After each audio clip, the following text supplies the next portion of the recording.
Mambition. Hey guys. Hello, everyone. Welcome back. It's Alex. And Tiffany. I'm just smiling. You can't help yourself, can you? No, never going to start this on a normal note. Never. Hi, everyone. It's good to have you here. We've got another fantastic guest for you today. So today we're joined by Oluwapelumi. She's an award-winning partner and solicitor advocate at BHP Law in Darlington. She's a specialist in private family law and handles complex financial cases involving everything from farming assets to international properties.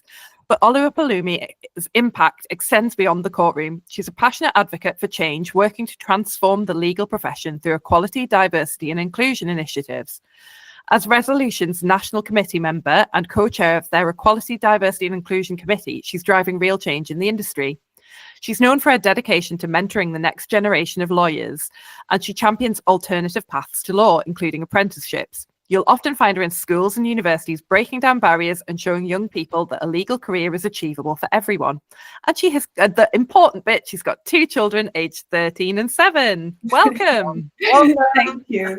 It's so weird when I hear stuff like that about me. You know, when you say, you just think, are you talking about me? Probably not. You are. Okay, you are. Yeah. Thank you so much. You're not the first person to have said that. People always feel a little bit cringy about having their accolades read out to them, but own it. You need to own it. I'm owning it. Thank you so much. I appreciate that. Welcome, Pelumi. I love that. And I think on that note, it would be great to start with the confidence you now have with maybe someone talking about your accolades, and rather than maybe being a bit shy and awkward, like owning it. I think that comes with, as you get older, that's one. And also as you become more confident in your own abilities, as you grow and learn, being open to learning and knowing that you don't know everything. That generally comes with it. It also helps that, you know, as a young child, I was given the confidence by my parents. Like my mum would always tell me I'm beautiful. She would always tell me that I'm beautiful, and I do the same with my children. And we have this funny joke at the office with my team that if I come in and they say, "Oh, you smell nice, you look nice," I'm like, I know. Oh, I know. Yes. I like it. Do you know what? I will. If somebody tells me I look nice, I'll be like, thanks. Alex, Like, I know. I will say that is something I really liked about Alex, and I almost felt like I could learn from. Alex does have an unshakable confidence. I think it's important that you, I know it's hard and not everybody has that naturally, but over time, I think it's important that we start to reassure ourselves that actually we did this. We got here, we worked hard, and therefore whatever we hear other people say about us, it is because we did it, and therefore it's ours to own. If other people may see that as arrogant, but that's their problem. The point is you've worked so hard to get to that stage, and you have to be able to accept and enjoy that as well. Wow, I love that, because there's so much messages out there about women playing small, you know, being humble, and sometimes we mistake humility for like playing small, and where do you draw the line? But I think, it's as you get older, as you get wiser, you realize that nobody's going to bestow you with love and acceptance, and give it to yourself. It starts with you. Absolutely. Starts with you. Yeah, we've talked before about often work, it should speak for itself, but often it doesn't. And if you're not telling people about the great things you're doing, they don't know. Absolutely. Yeah. How does that then translate into like your work? Have you found that as you become more of this experience in what you're doing, you've found confidence in yourself? Do you view your work differently in terms of, because I know you do a lot of the branding, like on LinkedIn, and talking about your life outside of work. How have you found the confidence to step into that, the work outside of work, you know? I think with what I do, clients appreciate that you do have a personal life and you're not a robot as a lawyer. And I feel that it helps for them to see that you're also human, and that the challenges that you face, that they face, you also may be facing the same. Often I'll have conversations with clients about, you know, how their children are getting on, and we would, you know, get on that basis that actually, my child's just going through the same thing. You know, how did you navigate that? And we can't you know, back in the day, lawyers you had to be a certain type of way. Okay, you wore your black suits, you were sharp, you just didn't talk about your personal life. If you were breaking internally, you just had to keep quiet and keep going. Times have changed now. And if you're having a difficult time, it's important that you're able to share. If you're having a happy time, it's important that you're able to share, because we all know that life comes with ups and downs, and there's no point in pretending that we don't get the downs and that every day is up. It just doesn't make sense. It's not logical. Completely agree with that. I think it's very interesting though, because to kind of, so I have quite a few legal people in my family, and I, you know, my uncle is, you know, in his 60s, white man, typical kind of barrister, you know, you'd expect, but he is not from a kind of very well-off background, but I think has leaned into that typical barrister impression. And it's really nice to actually hear that law is changing a bit, that you can be more yourself, that you don't have to be the sort of caricature of what somebody would expect a solicitor or a barrister to be like. I think it really humanizes it. Yeah, I think lockdown changed a lot for our profession. It enabled people to be very open about things. And so lockdown, for example, I suffered a personal loss, and I, you know, shared about it online. I didn't share about it, didn't tell anybody. I carried on working, didn't tell clients or anything like that. I remember doing, you know, hearings and things. And even in that moment where a judge was asking me to do something, when I know that I've literally just suffered a terrible loss, that was the first time I could say to a judge that I couldn't do what they asked me to do because something's happened to me. We get so scared because you think, well, they think you're weak. But actually saying that to that judge, I saw a different side to the judge, in the sense that, don't worry, Mrs. Adeola, I'll deal with it. Oh my gosh, you shouldn't be here. You should. It was just a different slant. And I posted about that online. The reaction that I got was incredible, because people then started to feel comfortable about sharing their own experiences of loss, grief, pain. In that time that everybody was just working away, showing that we're working from our kitchens, we're all brave. It's hard that we can't go out, but we're all putting our head down and getting the job done. But it actually showed that a lot of us were at breaking point in our homes, because remember, we deal with people at the most vulnerable times of their lives, but we're doing this stuck at home. You're eating, sleeping, breathing cases, but you can't get out to take a break from it, other than to your garden or anywhere else that you had to. So you couldn't escape it. So it was refreshing to actually see people be very open about their own experiences and the challenges that they were facing.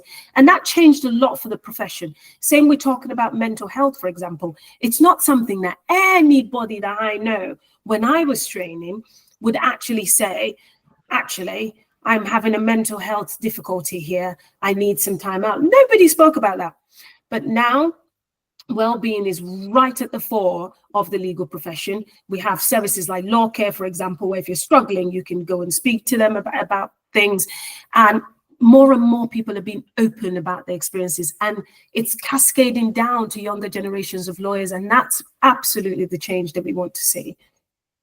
Yeah, wow. No, I love that. And I think I've noticed it, what you said there as well, about people bringing more of themselves to work. I think it definitely does make it a bit more of a level playing field, where, you know, people don't, because I think it's hard sometimes where you're trying to portray this professional kind of exterior, but you're struggling inside. And I think the more we talk, the more we break down the barriers of, okay, look, I'm caring for maybe a relative, or I'm a mother. I mean, which is another sphere I'd love to get your take on how have you thought about, I'd love to know from experience as a mom though, how did you kind of bring that authentic self to work from the mother perspective? Do you see what I mean?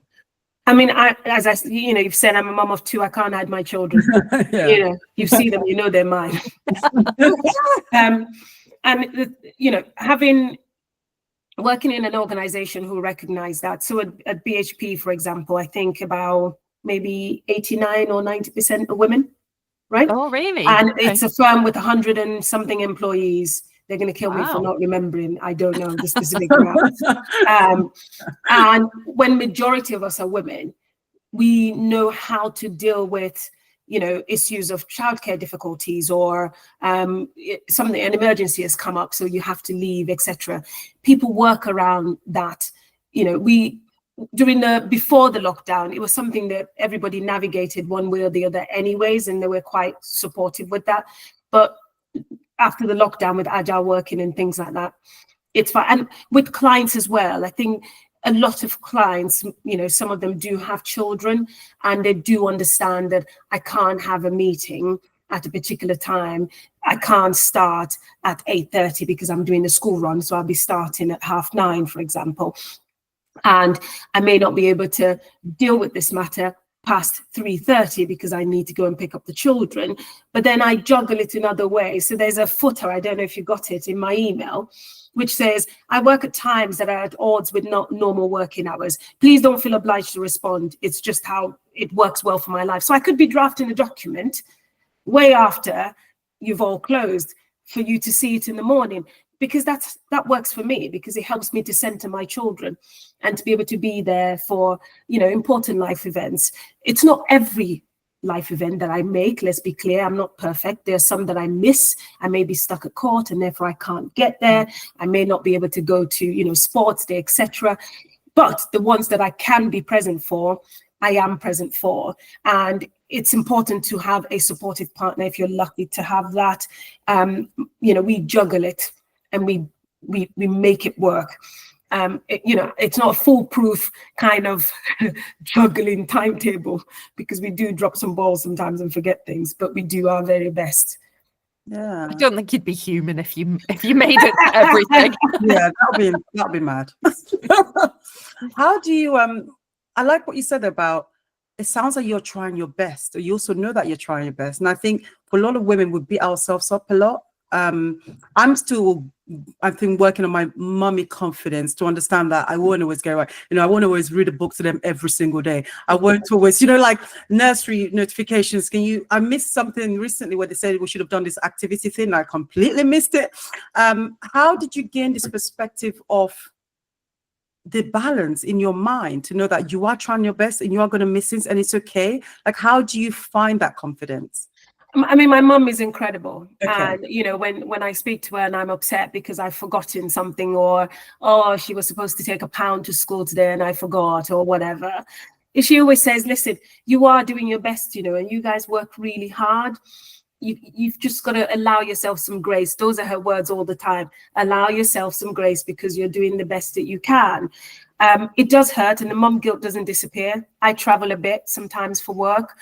We had a little meltdown on Wednesday, for example. I was heading out to London and my daughter was in a huff, so didn't get to say goodbye. And I needed to go because my taxi was there. At the train station, what did I get? I was met with a FaceTime call with an almighty breakdown because I didn't say goodbye, you know, and that really broke me as I was trying to prepare for what I was going for. But I needed to just listen, it'll be fine. It's only a couple of days. I'll be back. It's okay. You were in your feelings. That's why you didn't say goodbye. And it did upset me that you didn't say goodbye, but you know what? We're good. We need to both have a good day. And when we come back, we'll make it up, you know. And those kind of moments, it does happen.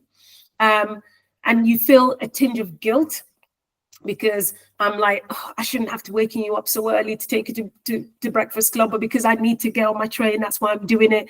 But I say to my kids, and I'm very open with them, that everything the mummy and daddy do, everything that we do right now, it's for your future. Because what we do want is for you to have a better start than we perhaps didn't have. And, you know, my son is now at the age where he understands that. My daughter kind of gets it, and I think she's getting it. But it's just that constant reminder that we're doing our best, and you've just got to accept that it's what we can do whilst we're trying to also create a better future for you. And, you know, absolutely no one can be perfect in that respect, can they? But I think it sounds like you've got a really good handle on, yes, there's aspects of mum guilt, but you were able to push that away because you know that you're doing it for the right reasons. And I think that's so important to people.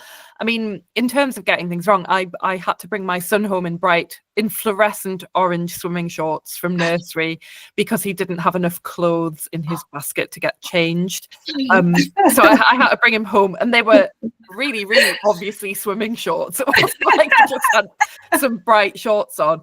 And I thought, what could I do? Exactly. At least you got him something. At least he still had something. There you go. Yeah, it's not in his pants. It's fine. Be worse. Yeah, but it sounds like you've got a really... Worse. Sorry, go ahead. No, I said it could be worse, but there you go. Yeah. But yeah, it sounds like you've got a really good handle on that balance.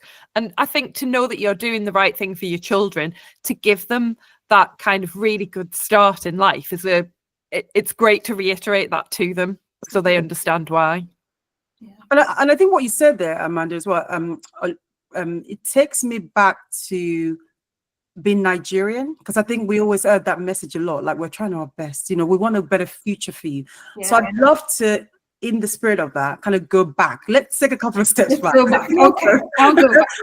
Yeah, because people, I'm sure someone's heard the intro and said, oh, wow, she must have had she must have had a great start in life. She must have had an advantage. So I'd love to hear a bit about the steps. Okay. That, cultural steps that led you to where you are today. Yeah. No advantage here, I'm afraid.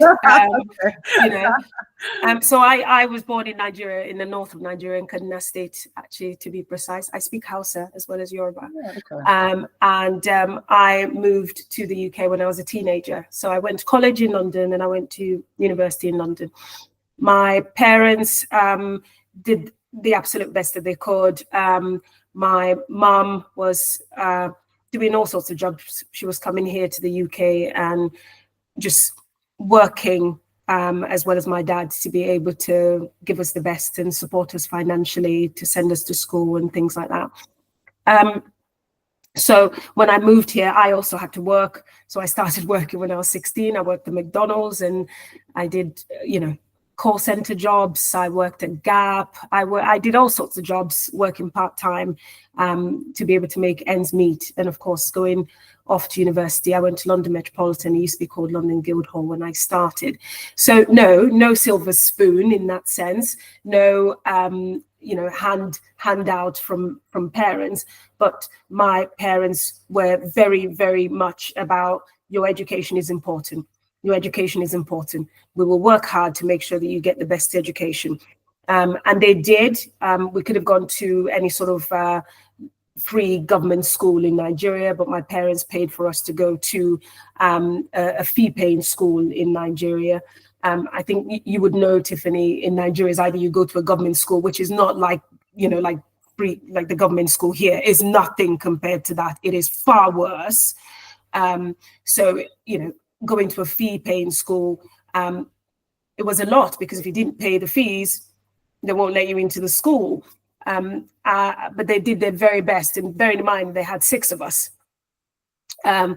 It was an incredible task that they did to get us to where we are right now. So for me, seeing that hard work and dedication that my parents put in meant that there was no room for me to be mediocre.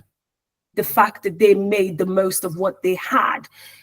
So an example is my mum coming to the UK. She worked at Britannia Hotel in Canary Wharf, for example, as a chambermaid for a while, and she came home and decided that she was going to set up her own cleaning business. And she set up a cleaning business and had contracts for banks and, different places.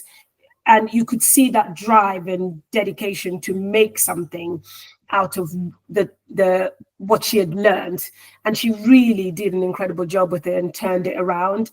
But my desire to continue to be a lawyer, so it sounds very, very cliche, but I was that kid who wanted to be a lawyer from when she was little, and I would talk about it and argue the odds with everybody. My mom still got my report card, which she's now given to me, which actually says in the report card, I was in nursery 3 at the time. And in there it says, Pelumi is a good girl, but she talks too much. I know, right? I wish the teacher was still here to actually see that I'm making money by talking, woman. And for me, that whole I wanted to be a lawyer was still there. And then different things that I saw when I was growing up. My mum, for example, would do contracts, as I say. And when it was time to pay her, it just, she would wait for months and months and months and months. And there was nothing she could do about it, because who are you going to take them to?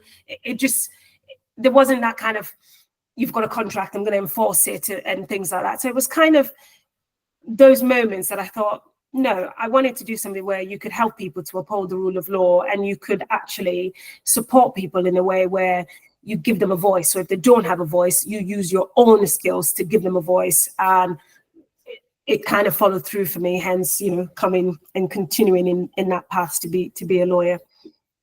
Wow. I like that, because I think we always, I don't know if it's been African or been Nigerian or been, because I was born in Nigeria, and I think because of that, I feel like you inherit this sense of opportunity and responsibility that your parents have carried and that they've made, and you just have to do something with it. At the same time, I think it's now time where we can kind of stand on the shoulders of what they've achieved and then take it to the next level. Okay, we're here now. We're in the UK now. Like, we're in a country where, yes, so a lot of people can't complain about the UK, but actually, I think there's a lot of advantages because I've lived in Nigeria, you know. So I'd love to know how that sort of cultural background has informed how you live your life now. And obviously, number one is obviously your commitment to excellence, but I also saw that you like to pay it forward. In terms of going to schools. I mean, how does that link to your commitment to that? So my mother, again, poor mom, she's gonna say, why are you talking about me? So in our home as a child, you would always see people around us. My mom was so open to helping anybody. If you were struggling to find accommodation, you were struggling to eat, you were whatever it is you were struggling with, she would help. Even if she had to give you a last penny, she would really help. And for me, seeing that, and she would always say this thing as well. She would say, whatever you do, don't do it because you're expecting something back. Because she said, I may not receive the benefit of what I'm doing now, but you will receive it. Your children's children will receive it. Your children's children's children will receive it. So if you're doing something for somebody, do it because you want to, not for what you will get back straight away, and don't expect anything back. So for me, that was the key, because when I started out, there was really nobody in that sense in terms of visibility that I could look to. There were a few, but it's not like now where you can have that direct connection with people on social media and things like that. And I started to figure out how I'm going to make a way for myself in the profession, because I know that it's going to be difficult for me to get a training contract and things like that. So I would go and sit at courts and just watch lawyers work and then speak to them after that and things like that. And you found that these lawyers will give me their time. As soon as I say I'm a student, this is what I want to do. And the one that would help me look over my CV will do so. The one that would give me some hints and tips on how I can navigate the law would do so. They didn't have to, remember, because they don't know me. I'm just sitting in a public gallery. And all of those things kind of create that in your mind that I got here, taking into account, yes, I worked bloody hard. I really did. But then there were people who were there to kind of help create the layers of the bricks in the places where there were gaps for me. And I needed to do the same for others, because there is no point in me getting to where I want to be and then going, right, I'm up now, I'm pulling the ladder up. Everybody else fall, I don't care. Because that's not how life works. Because I don't know where my children, for example, will meet these people in the future. I don't know. They say something in my culture that you have to pour cold water on the floor to be able to step on cool floor. It's basically, if I said it in my language, you won't get it. Even I probably won't say it properly. because if you want to be on a surface where things will work out, in a way, you've got to be able to help other people in the best way that you can. And if you can't in that particular moment, just be open about it. I can't. There are people who have asked me for mentoring, and at the moment, because my cup is full, I'm saying, actually, I can't at the moment. I won't be doing you a good service, but get in touch with me in 6 months' time or 3 months' time. But it's very important for people to see that the legal profession is for them, right? For me personally, whilst I saw a few people who were more senior when I was coming up, there wasn't a lot, right? We're still not very much at the moment. But the point is, I had my parents saying, you can do this, even with all the obstacles and, not the right results, not getting into uni, having to apply for clearing, all of that. You had them there reinforcing you can do this. You've always wanted to do this. And my dad was so funny. He would always tell you anecdotes of when I was a kid and how I would argue about one thing or the other, or they would pit me against other people to do a debate, just to remind you of your purpose. So we must never forget that we got here not just from our own hard work, but from the support and graciousness of others. And we need to be able to lend that support and extend that grace to others as well. Wow. I think hearing you talk about that kind of visibility, because while we were talking, I just did actually look up sort of statistics of diversity in the law, and it doesn't sound like it is hugely diverse. No. From what I could see there, and I'm quoting Google, so I don't know how accurate it is, but it says that really, in terms of Black people in the law, that it's 3%. That is correct. So. And in terms of partnership level, it's 1%. Wow. Yeah. So your visibility is so important there, especially what you're doing online. And if you're doing that mentoring as well to support people, that can only be a good thing, because, if you're looking at a profession like the law, it's very difficult for people that are being represented by solicitors to be properly understood if everyone's just white. Absolutely. I have a law degree. I feel like I could have been that 50%. You need to come in. You need to do something with this law degree. What are you doing? I need to take my law degree from 2011. Dust it off. Is it too late to do LPC or is it BVC for barristers? It would now be the SQE if you want to be a solicitor. Oh dear. No, I couldn't. Yeah, no. No, I actually wanted to do psychology. My dad talked me into doing law, and then I ended up doing law, but I didn't practice. I could have been that 1%. Yes, you could have been part of the 1%. Yeah. No, the profession is not as diverse as it should be. Yeah. There are positive steps being taken, but there is a lot more that can be done. And we must never stop having these discussions about, encouraging others to make them understand that the law is for them. Because I think one of the difficulties is when you look out and you see that actually there isn't a lot of people that look like me or whatever, you may take the view that it's not for you. But what I say to counter that is, if there isn't a lot of people that look like you, then be that person. It's not always easy being the only one in the room. Trust me. I know, especially moving to the Northeast, I know. But I made a point. So I remember going to a dinner many moons ago when it was my first ever dinner. And I think in a room of about 200, I was probably the only Black person in there. And I made that decision there and then that I'm going to attend that dinner every single year because people must know I'm here. Yeah.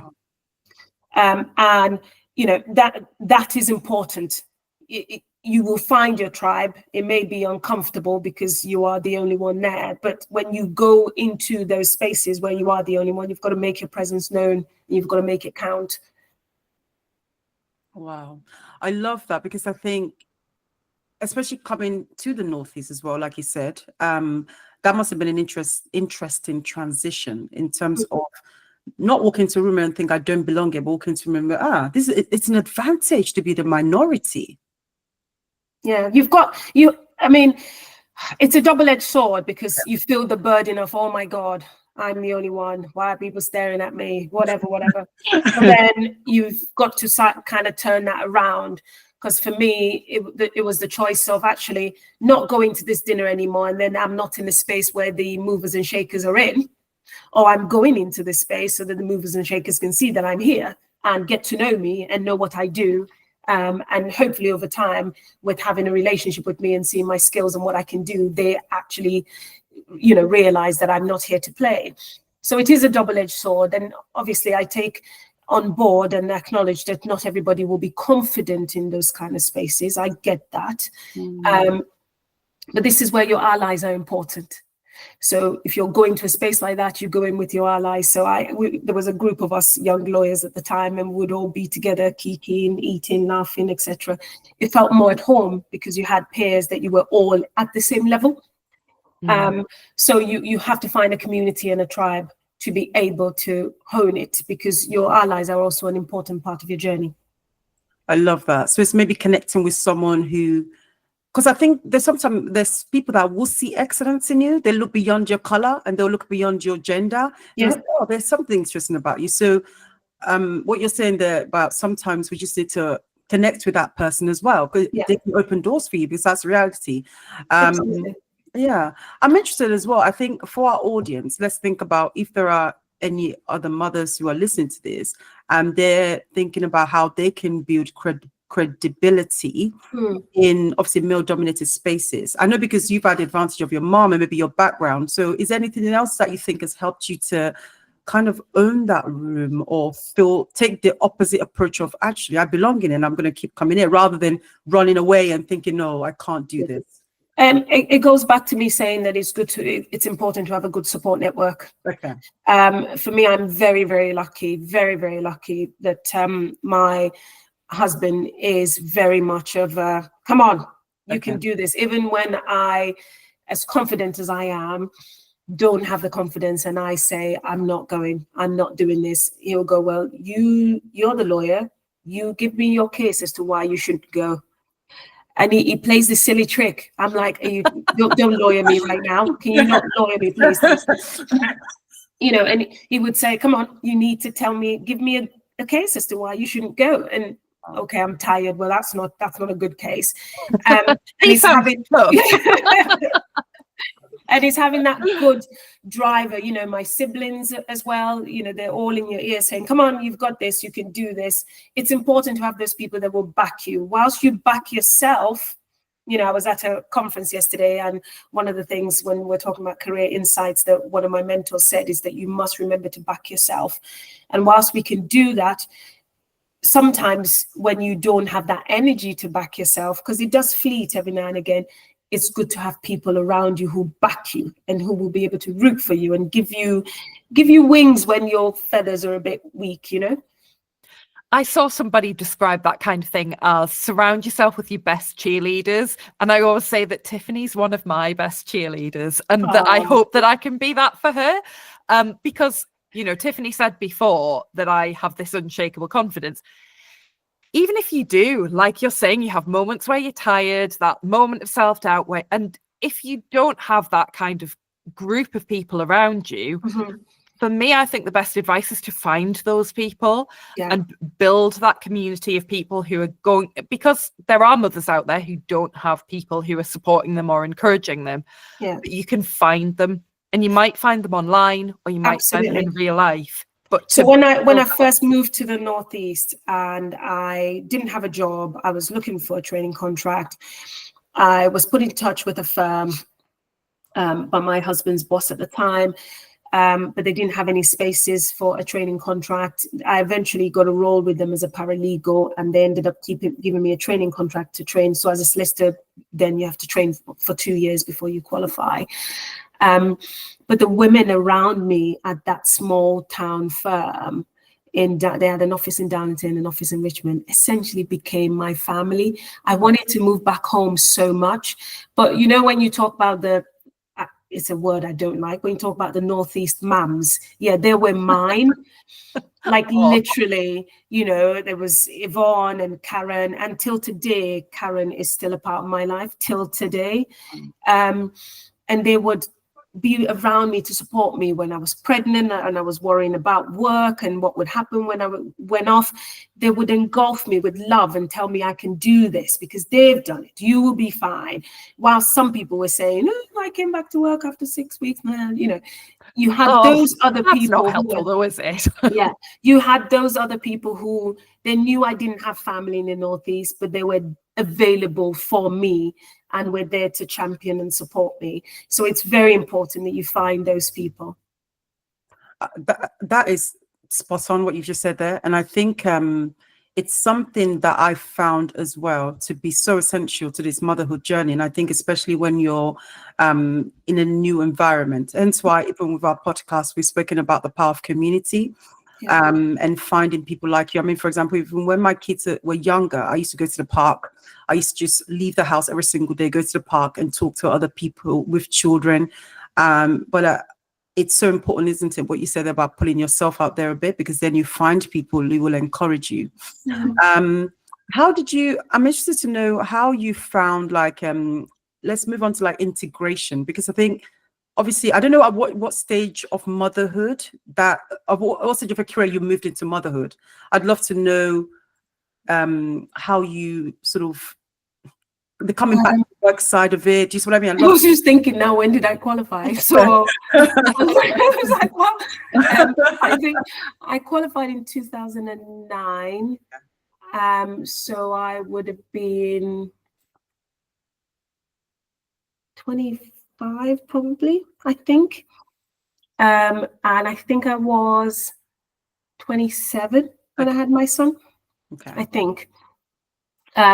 So even though I was a bit older, I wasn't older because it was my first child. There was so much to navigate, trying to understand, you know, first of all, right? Nobody told me that I had to, I know you can't be doing that, but nobody told me that if you have your children in September, they will be, is it older or younger or whatever? Yeah. Right? I didn't know anything about that. I didn't know. We didn't time it. No. So there's that. There's also the fact that nursery fees will be crippling. Nobody told me about that. You know, so there's so many things that were very eye-opening. And then you had to start navigating, actually, if I go back to work, do I need to be going back full time because you have this huge nursery fees to pay? Or do I go back part-time and not pay? Do you know what I mean? There was just so much to think about.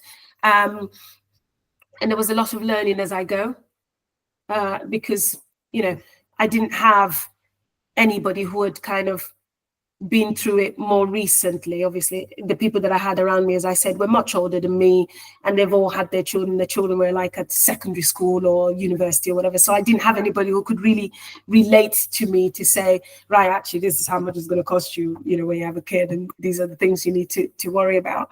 But a lot of learning as you go, to be honest, was what it was. Because I think one thing I learned during having my first son is, you can write things down, but things may not go as planned. But because it's your life, you can always take a pen and rewrite it. It's okay. Oh, that's so wise. Yeah, that's Beyonce's word, by the way, before she sings it. What a reference, Beyonce, before she comes. It's I know, don't sue me, Beyonce. It's her words. To take a pen and rewrite it is hers. So yeah. No, I like that, because I think I suppose it kind of links it to the topic of boundaries and kind of understanding what you're gonna. I suppose it's hard. I mean, do you give 50% to work? Do you give 50% to your children? So, and I know before we started this conversation, you were saying about your email, like signature. So tell us more about your email signature and how you kind of maintain the balance. So, I mean, my signature was something when I found that I was trying so hard and my two worlds were just colliding. I wanted to be there for certain things for the children, and I also wanted to be there for my clients, because for me, my clients are not just a file, they're not just a number.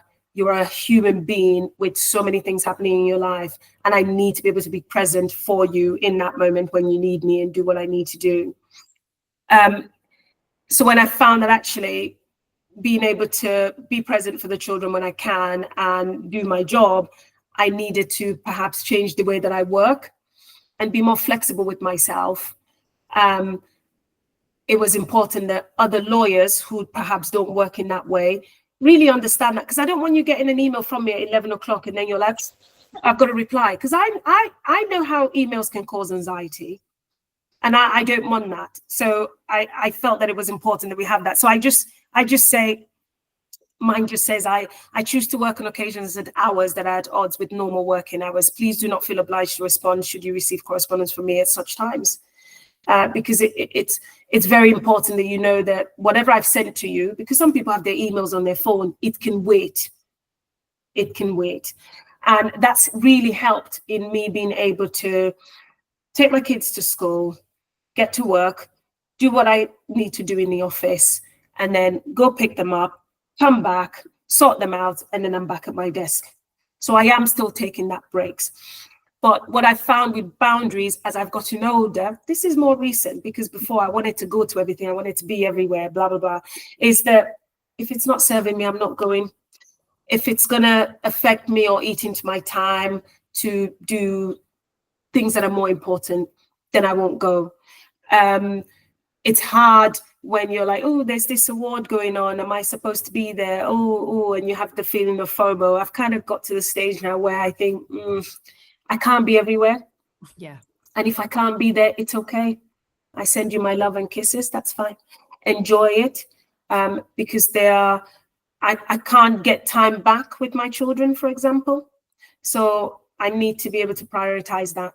So I tend to look at my diary in that way, so that when I'm agreeing to do something is at a time that would be convenient. Like I just said to both of you, we've got to finish by this time because I've got a candy treat trip with my daughter. It's those kind of things.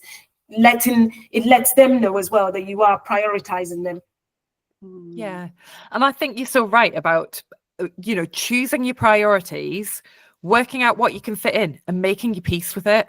Yeah. Like you said, I send my kisses, done, but I am fine with the fact I can't go to everything. And I think that's a lesson that you have to learn early on in juggling. It does hurt, man. Like there was an award last night, never been to it.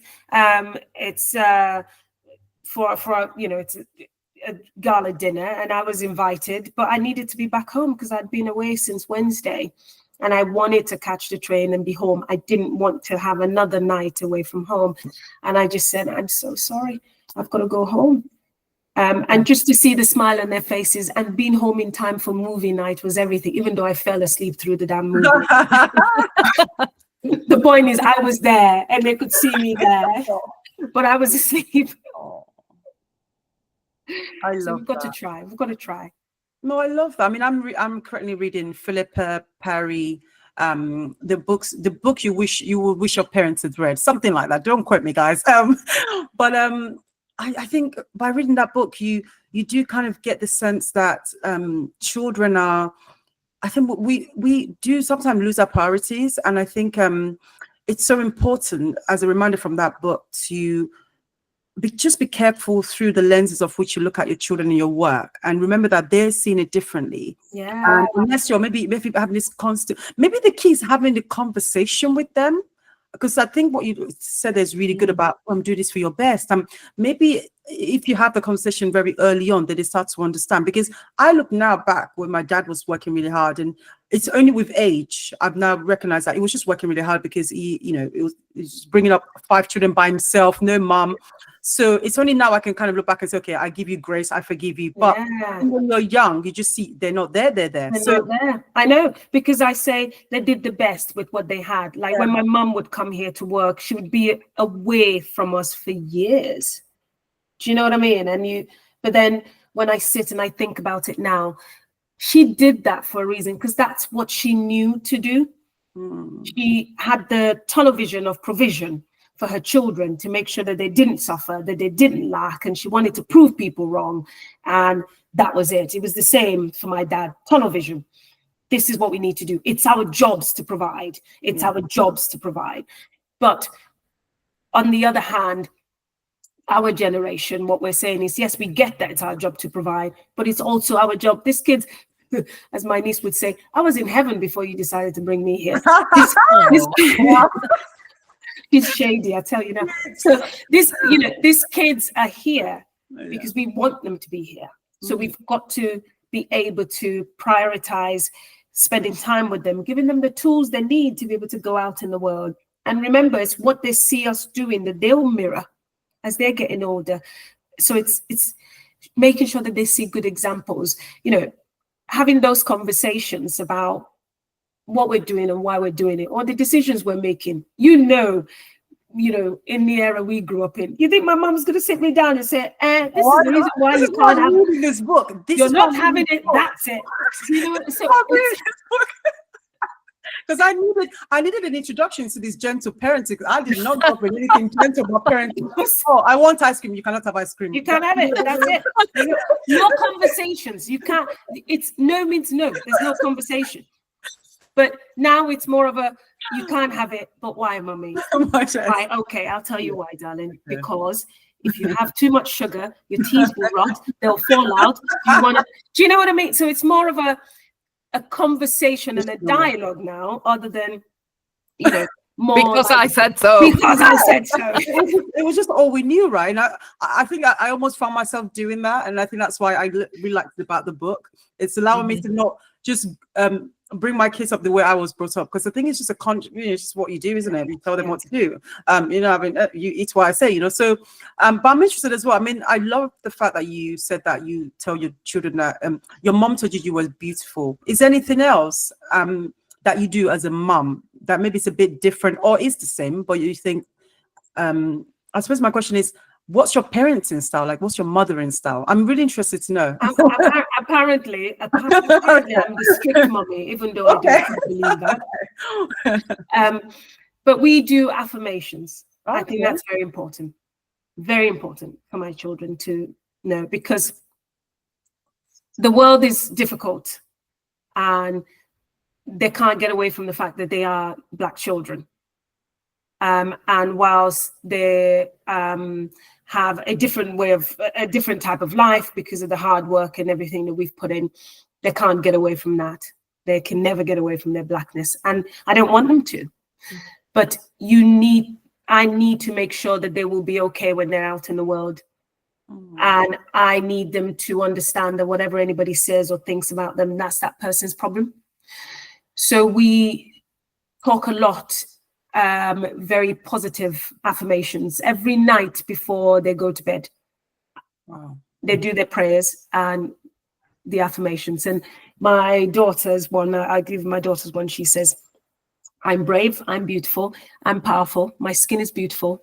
And she'll say her full name at the end. And Adeolas can do anything if we just try.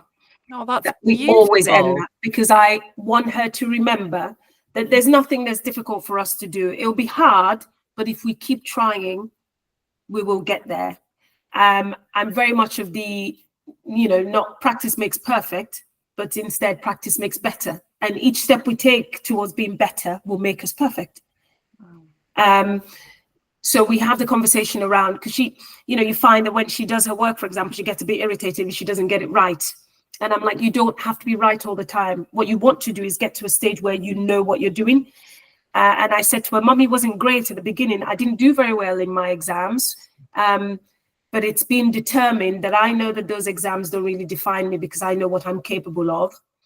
That's what's led me to where I am, to continue to strive for excellence, as it were, because I know that exams may not be my bag, but if you put me in front of people to talk and to argue a case, I can do that with my eyes closed.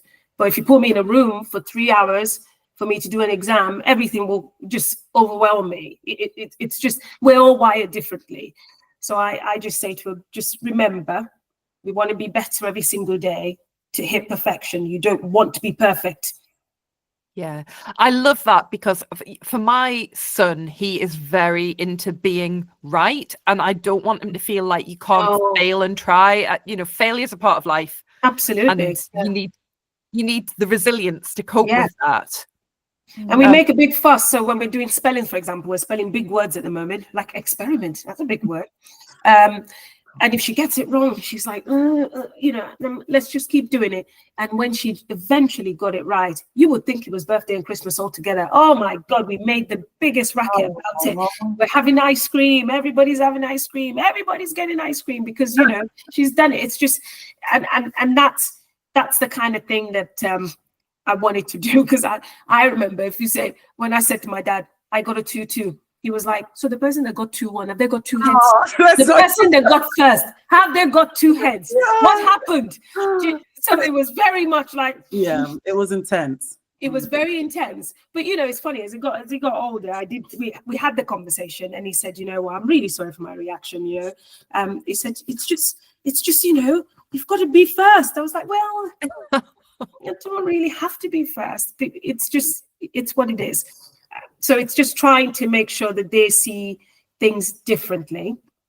I don't begrudge at all how I was raised and how my parents, were very strict. I think that's really helped in terms of where I am. Perhaps it could have been a bit, softer, but it's what they knew how to do again. And it hasn't done me any harm really to now. I feel like when you become a parent, you have a lot more grace for your own parents. That's right. Yes, you do. You do. And our children really may not get that until they have their own, if they do. No matter how hard you try, someone will say, you could have done better with that. Oh, really? Tell me more. Yeah, see, that's another thing. I don't like commenting on people's parenting because you don't know what that particular parent is going through. Everybody parents in a different way. And and everybody's doing their best every single day. You're doing your best with the tools that you have, the tools that are in your toolbox, right? Obviously, if you're doing horrible things that will eventually harm your children, then clearly you've got interventions and things for that.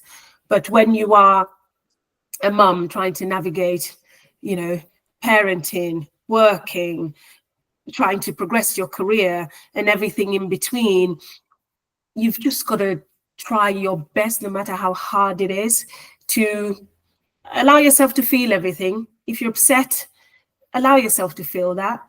If you're happy, feel it. If you can't make it to your child's play and you're really, really frustrated by it, express your frustration. Don't bottle it all in and just do your best. And just accept that what you're doing is just about enough. It took me so long to get here, I'll tell you now, because I wasn't like this. I used to absolutely, I remember one day I was stuck at court and I couldn't pick my child up from nursery. My husband was away. Nursery was closing at 5. And I had to get myself from Middlesbrough Court back to Darlington. I got stuck in traffic. And by the time I got back, the nursery was closed. Obviously, they still stayed there with my child. But my child was the only child left and the staff had to wait behind. And I broke down because why was this happening? Why am I that mother? My child had been at nursery since 7:30 in the morning. He shouldn't still be at nursery. And we have to do this again in the morning. I was really upset. But in that moment, the nursery manager who had waited, she allowed me to cry. Can never forget her. She allowed me to cry and she held me and she said, it's okay. And I get it. She said they wouldn't have left without him, one. And secondly, you got here as quickly as you can. And thirdly, can't you see he's smiling? We've been playing, he's fine. And that's all I needed right there and then. A big hug from somebody who gets it, because she was also a mummy and a grandma, and she knows what it was like. But if you think about it, if I was met by somebody who wouldn't give me that grace, who would be angry and, oh, you're late, you're going to have to pay late fees and things like that, how that would have even impacted me more. So going home with my son that day was a different atmosphere. We did bath time and had a laugh and cuddles and stuff, because although that guilt was there, somebody helped me to alleviate that guilt in that moment. So we have to try our best to not judge other parents and just extend as much grace as we can. If you see somebody with their child throwing a tantrum, what do you need me to do? Do you want me to help you hold your shopping whilst you try and calm your baby down? Because remember, they'll be flustered as well in that moment, trying to sort babies, sort shopping, shop. Everything will be going array. And if you're everyone's judging me. And if you're looking at them like, why is your kid making noise? It really hits differently. So I really love that. That's beautiful. And I think the less we judge others, the less we judge ourselves. So it's a two-pronged, I think. Because I think I posted about this recently on LinkedIn. And I said, now there's a quote in, I don't know if it's Nigeria or Africa. Now crayfish condition would make crayfish bend. You know, the idea that you don't know why people are the way that they are. And if you can just think, this person's this way because of the way of something, then you would understand that you're the way that you are because of something. And then in that frame of mind, you can actually say, okay, let me give them a moment. So sometimes it sounds like the saying that my dad used to say. So in Nigeria, right, Alex, we have a lot of war geckos, like a lot. Okay. And they just go about. So you know the ones that are male because they have like red under there. Oh, okay. You know the ones that are female because they're just brown. And they nod their heads all the time as they go around. You know, those little lizards. And my dad would say, the saying says, so all war geckos, they all crawl on their tummy. But when you look at them all, you would never know which one has a tummy ache. So we're all walking around with smiles on our faces. You don't know what anybody's going through. Anybody. Yeah. So being judgmental because somebody's having a bad day, it's really bad form. I know it's human nature. It is human nature. But this is where you have to wear your sort of equality head on and think, actually, something must be going on. Yeah. You know. I love that. I really do, because I think it is hard not to judge other people. But at the same time, Tiffany's right. You do get more grace for yourself as well when you're not. And I think anything I ever judged before I have kids, I've done. You know, I didn't want to let my kid sleep in my bed. He co-slept with us till he was 2.5. Why would anyone let their kid watch a screen in a restaurant? Hello, so they can eat their dinner. I've done it all. I don't judge you. Yeah, because if you're not, you know, if you're not in the person's shoe, you won't know. That's why sometimes they say you've got to walk a mile in my shoe. You know, I say, when I'm talking to my mentees, for example, and they say, oh, Amanda, you've done this, you've done that. I'm like, yeah, if you had to wear the shoes that I wore before I got to this stage, trust me, you would have taken them off a long time ago because they hurt like hell. Because there was a lot of, you know, trying to prove myself. There was a lot of not being seen, as it were, because I don't know why, but there was a lot of issues around that. And you just thinking, yeah, but I have to keep going, because what's the alternative? To give up? Can never be me. Yeah. Wow. What about imposter syndrome? Because I saw you posted something about it a while ago. That's the niggling friend. There's always in the background that rears the head and go, hey, what are you doing? It is there. I mean, there's spaces in which I'm asked to come and occupy, and it really, really grabs me. When I'm asked to speak at places where I never would I have thought in my career that I would be in those positions. It's quite frightening and quite daunting, but you have those moments where you think, actually, I've earned it. I've earned being here. And again, it's having those people who say, well, you can do this. Well, you know, you can do it with your eyes closed. Come on. And give you that encouragement. So recently I've been away to speak, and it's something that I've always watched this event, this conference from afar, thinking, one day I'm going to go, one day, and then being asked to come and speak. I was terrified. I thought, what would I say to these people that they don't already know? And also there'll be really, really, really smart people in this room who know way more than me. How am I going to do it?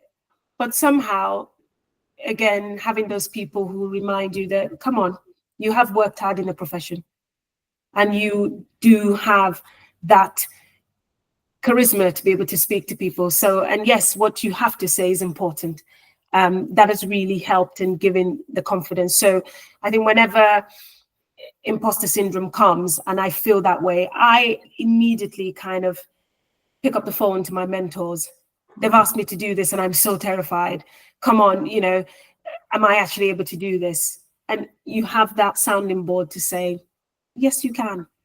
And it's just reminding yourself that you've earned a space in this profession, because I have worked hard to be here.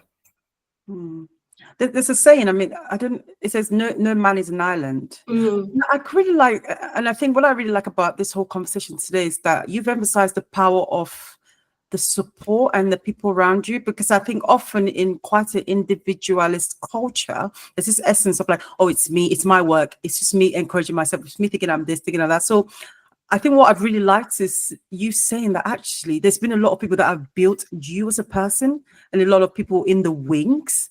And I think that's something we should never forget, how the confidence that we do get from a community, that we do get from a supportive partner. And I think it plays a lot. I've got some incredible people around me, and I'm so grateful for it. I didn't have this when I moved to the Northeast, but staying here over the years, I've cultivated that friendship group and network of supporters, and I've got mentors all around the country, because again, I've seen people, I've seen what they do, they've inspired me, and I've kind of reached out to say, I need a mentor, will you be my mentor? This is why I want you to be my mentor. And it's really, really helpful to have those people around you. I've also had sponsors who call my name in spaces and say, oh, she can do this. Yes, I recommend her for that, which again is powerful, because I don't think we quite realize the difference between a mentor and a sponsor. In America, sponsorship is very big. You have people sponsor, but here's not, if you're not in a corporate organization where you're vying for like partnership and stuff, and then you have sponsors and things, it's not really spoken about that much, but it is very, very important. And I'm not one to dismiss the role of my mentors at all. I was saying yesterday that I call myself the mentor collector, and I'm not even ashamed of it. I've got mentors for different aspects of my life, because everybody comes with different skills. Just like I'm a mentor for people in relation to different aspects, some in relation to law. Whilst we're talking about law, we could be talking about, motherhood or parenting, or they're navigating something that they just wanted my view on. So yeah, it is very important to not be closed off. You share what you want to share. You don't have to share every aspect of you, but you share what you want to share, that you believe that whoever your mentor is, you can benefit from their knowledge in that respect. Okay. I'm just thinking about the ice cream trip. No, candy trip. Candy trip. I'm looking at the time. Candy. We cannot miss that. I know. Yeah. Can I just say about imposter syndrome before you dash off to Candyland? Michelle Obama has a fantastic quote on this, and she says, I've been at every powerful table you can think of, and they're not that smart. And I feel like that is such a good thing to think about when thinking about imposter syndrome, that like the people at the table aren't all that. And actually, it's a bit like that. Imagine them naked when you go into an interview. It's put yourself in that different mindset that actually, I deserve to be there as much as they do. That's right. Yeah. But I loved what you were saying there about mentoring and sponsorship. So the difference is mentoring the people will kind of build up your confidence and talk you through and share their own experience. And then sponsors are people who will be in the room and put you forward for things. That's right. So they seek out opportunities for you and make things happen for you in that sense. So I'm on a number of committees at the moment. And again, it's because people have said, Pelumi will be good for that. She's got the skills, she's got the knowledge, etc. And that's really been helpful for me, because I would never have made an application to be on those committees. I just wouldn't, because again, you have that, oh, will I be able to do it? Oh, it involves a lot of, but I am doing it. There's that. I was looking on LinkedIn the other day. I didn't actually realize that there was a committee that I'd been on. I've actually been on it for 2 years. I didn't realize. Oh, wow. It's flown because, again, it's something that I enjoy doing. Wow. So I think one key takeaway from this is just the power of the community. Because I think there's only so much we can do for ourselves, but there's so much more that other people can do for us, and that much we can also be that for somebody else. Absolutely. Yeah. What are you working on at the moment? Are you kind of doing anything interesting kind of around work, outside of work? I'm trying to wind down. I'm literally just, I'm trying to wind down. I've got just a few more things to round off at the end of the year before we break up for Christmas. I've got a few cases that are quite big and rumbling in the background that I'm hoping to get across the line as well. So it is pretty busy, but then I say that I haven't got a lot on, but then things just happen all of a sudden. So we never say, apparently I'm not supposed to say I'm not busy. Oh, that's the kiss of death. Yeah. It really is. Apparently I'm not supposed to use those words. So, but yes, no, I've got a few things in the pipeline, and I'm grateful to be busy, and I'm grateful to have a supportive team at home and of course at work. Yeah. So we'll start to wrap it up then. Because I think you could probably tell by my eyes, I can ask so many questions. I'm conscious of the time. You're never getting to that, Candy. We'll come back again in, we'll come back in another year and do a recap. Exactly. Yeah. Exactly. Thank you. It's been absolutely fabulous. Yeah. Really Thank you so enjoyed much the for having conversation. me. I think it's a lovely podcast that thank you're both doing. It's important, I think, for people to know that being a parent comes with its ups and downs, but it is doable as a woman with a career. I think the idea that you can't be a mum at the start of your career, or it's going to ruin your career, you won't progress as a result, really needs to be thrown away in the bin, because you can, with the support of your own community, as it were, and your own determination to be able to make something out of yourself. It doesn't end your career. That was what I thought, because I wasn't receiving a lot of positive, shall I say, not any, a lot of positive affirmations that I can juggle it all. Not that I, 100%, but that I could manage both roles. But actually, both roles complement each other. And I think, sounds weird, but I actually think my legal brain changed so much after I had children. And I think I'm actually a far better lawyer now with my kiddies than I was before I had them. That would make them very happy. Yeah, it would make them happy. We'll have to send a recording to them. Don't. I know what my son's going to do with this. He'll go, Mum, I made you a better lawyer. Yeah. I'll do that. I remind you every single day. Thank you so much. Where can people find you online? So I'm on LinkedIn with my full name, Oluwapelumi Amanda Adeola. I'm on Instagram as Chronicles of a Family Solicitor. I share videos and images about, what I've been doing just to create that visibility for young aspiring lawyers that I am here, I am thriving, and they too can be here and can thrive in the legal profession. I'm on X as Amanda Adeola, I believe. Can't remember, but if you, I'm there. Not everywhere. Love it. Thank you so much. Thank you. Thank you. Bye, everyone. Bye.